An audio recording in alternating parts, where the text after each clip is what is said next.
Stock traders, we have a daily chart on the Dow. We're at all-time highs. Yes, on Friday, the Dow made an all-time high, closed up.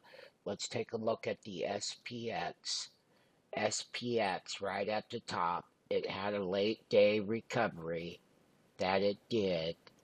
As we look at the SPX, we look at overvaluation and we look at momentum at all-time highs.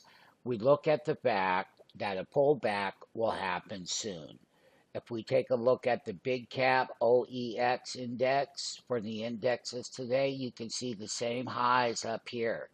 So this market has not had a correction. When you look at the Russell with the big rate cuts, you can see the double top highs up here and above all the moving averages on the RUT. On the NASDAQ 100, we got the same pattern across the board. So we understand that the NASDAQ composite here, same pattern, traders.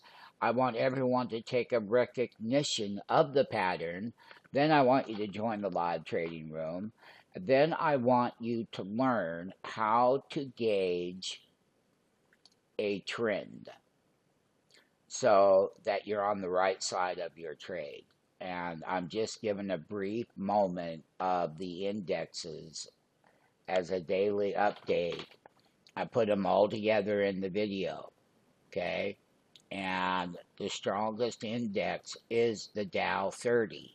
Look at that. It made another high on Friday. Yes, it's overbought. It's overvalued. It doesn't matter. This is the bull market update. So we're going to leave it with the SPX index, which recovered late day Friday, but we're at double tops. Either we break above the highs on all of them and set up a new overbought high before a reversal. But this rally is long in the tooth, and yes, this rally is what we call overvalued.